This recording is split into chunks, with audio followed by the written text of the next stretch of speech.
Alexander III of Macedon, more commonly known as Alexander the Great, is often remembered as a military genius, a charismatic leader, and a near-mythical conqueror, whose empire stretched from Greece to India.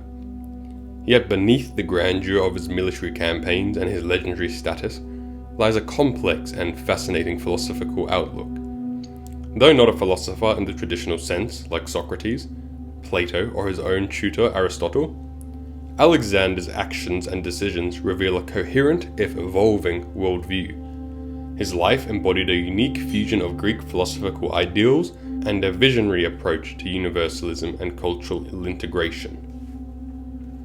This essay examines the philosophy of Alexander the Great, not through treatises he wrote, none survive if they ever existed, but through his education, actions, policies, and legacy. We will explore Aristotelian foundations, his pursuit of excellence, his embrace of cosmopolitanism, and his tension between divine ambition and human limitation. In doing so, we uncover a man who not only conquered the known world, but also sought to shape it through a deeply philosophical vision. From a young age, Alexander was immersed in Hellenic philosophy. His father, King Philip II of Macedon, hired Aristotle, one of the greatest philosophers in history, to educate the young prince. This was no mere tutoring in rhetoric or ethics. Aristotle's instruction included metaphysics, logic, politics, poetry, medicine, and natural sciences. More importantly, Aristotle instilled in Alexander the concept of excellence, or more so the pursuit of virtue and excellence. And the ideal of the philosopher king, a ruler who governs not through brute force, but through wisdom and reason. Aristotle also taught Alexander about the hierarchical order of being, where Greeks were seen as superior to non-Greeks. Ironically, Alexander would later depart from his ethnocentric view, embracing a more universalist perspective. Nevertheless, Aristotle's influence remained a cornerstone of Alexander's thinking. He was not just a warrior. He was a deeply curious individual about the natural world. He sent back specimens to Aristotle during his campaigns and displayed a lifelong passion for learning and inquiry. In many ways, Alexander embodied the Aristotelian ideal. He was the active man, seeking to realize his potential fully in accordance with reason and virtue. His life was a dynamic synthesis of thought and action and praxis. One of the dominant philosophical threads in Alexander's life was the pursuit of glory. Like the Homeric heroes he admired, especially Achilles, Alexander sought eternal fame. He carried a copy of the Iliad with him, annotated by Aristotle, and considered Achilles a model to emulate. This aspiration was not mere vanity. It was rooted in philosophical view of life as a stage for greatness, where human beings could transcend their morality through heroic deeds. In this sense, Alexander subscribed to an agonistic worldview, life as a competition, a struggle for honor and for excellence. Conquest was not just political expansion, it was a form of existential expression, a way to assert meaning in a chaotic world. Alexander did not settle for ruling Macedon. He aimed to become a world historical figure, a legend personified. This quest was deeply intertwined with the Greek ideas of virtue ethics. For Alexander, greatness meant more than military success. It involved courage, temperance, strategic wisdom, and even magnanimity. His clemency towards defeated enemies such as the Persian royal family reflected a stoic detachment from vengeance and a belief in nobility of character, even in victory. One of the most remarkable and philosophically progressive aspects of Alexander's rule was his effort to fuse cultures, particularly those of the East and the West. He envisioned not merely a Macedonian empire, but a universal kingdom bound together by shared customs, language, and governance. The cosmopolitanism marked a sharp departure from traditional Greek ethnocentrism. Alexander adopted Persian dress, married Persian and Central Asian women, and encouraged his officers to do the same. He instituted a policy of fusion, integrating Persians into his administration and his army.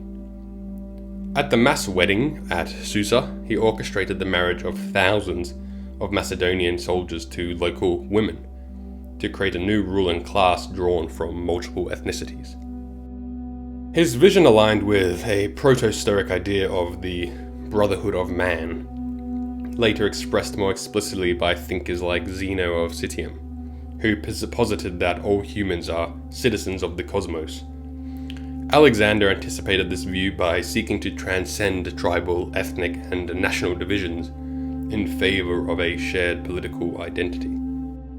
In the Proskynesis controversy, when he attempted to introduce Persian court rituals among his Macedonian companions, Alexander's universalist vision clashed with his own people's cultural values. To them, kneeling or bowing before a human was blasphemous. Yet Alexander's insistence reflects a deeper philosophical conviction that unity requires mutual respect and cultural synthesis, not just military conquest. Alexander's sense of destiny bordered on the divine. After visiting the oracle of Ammon at Siwa, he began to claim, or at least allow others to believe, that he was the son of Zeus Ammon. This was not mere propaganda, it reveals our metaphysical belief in his exceptionalism. Alexander saw himself as the instrument of divine will, chosen to reorder the world. This aspiration raises philosophical questions about hubris and human limits. Greek tragedy often warned against overreaching, yet Alexander seemed to embrace hybris in the name of destiny. In doing so, he inverted the tragic ethos and replaced it with a heroic one. Rather than be crushed by fate, he would bend fate to his will. However, this belief in his own divinity may have contributed to the paranoia and megalomania of his later years. He executed close friends like Parmenion and Cletus the Black, possibly seeing them as threats to his mission. These darker moments underscore a philosophical tension. Can a man aspire to godhood without losing his humanity? In this respect, Alexander's life invites comparison to Nietzsche's Übermensch, the overman who creates his own values and rises above conventional morality.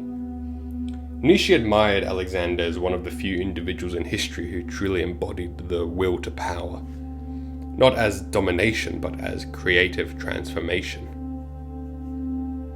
Alexander's style of leadership also reveals his philosophical depth. He was not merely a conqueror, but a statesman, founding over 20 cities, many of them named Alexandria, designed as hubs of Greek culture and administration. He saw cities as instruments of civilization, carriers of knowledge, commerce, and law. His leadership was marked by personal example. He led charges in battle, shared hardships with his soldiers, and rewarded merit regardless of origin. This practice reflects a meritocratic philosophy, valuing excellence over birth or ethnicity. Yet his rule also had authoritarian traits. He demanded loyalty and suppressed dissent harshly. These contradictions mirror a deeper philosophical question. Can absolute power be reconciled with justice and liberty? Alexander's solution was pragmatic. He believed in strong, centralized control, tempered by fair governance and respect for local traditions. In this, he resembles Plato's idea of the philosopher king. Not a democrat, but a wise ruler who authority rests on for virtue and vision. While Plato favored a more static, ideally city-state, Alexander enacted a dynamic empire grounded in political flexibility and cultural pluralism. Alexander's death in 323 BC, at the age of 32, left his empire fragmented. But his philosophical legacy endured. The Hellenistic world that followed, characterized by the spread of Greek language, art, and ideas, was a melting pot of cultures that embodied his cosmopolitan ideals. Philosophically, Alexander's empire paved the way for Stoicism, Epicureanism, and Skepticism, schools of thought that reflected the uncertainty and diversity of the New World Order. His model of governance inspired later universal empires, including the Romans, who saw him as the prototype of the great conqueror statesman. In the East, particularly in regions like Egypt and Persia, he was remembered as both a liberator and a semi-divine figure, integrating into local mythologies. This dual identity underscores the philosophical ambiguity of his life. Was he a visionary or a tyrant? A unifier or a destroyer? The answer perhaps lies in embracing the paradox. He was all of these things, and therein lies his greatness. So, Alexander the Great was not just a philosopher in the traditional mold, yet his life was steeped in philosophical thought, ambition, and consequence. Educated by Aristotle, driven by Homeric ideals, and guided by a vision of cultural unity, he transformed the ancient world not just through conquest but through ideas. His philosophy was one of excellence, integration, and transcendence, of pushing the limits of what it means to be human. In an age divided by nations, cultures, and ideologies, Alexander's belief in the unity of mankind, however flawed in execution, remains a powerful and provocative legacy. He lived a life that demanded the world not just be conquered, but understood, shaped, and elevated. In this, he remains not just a figure of history, but a subject of enduring philosophical fascination.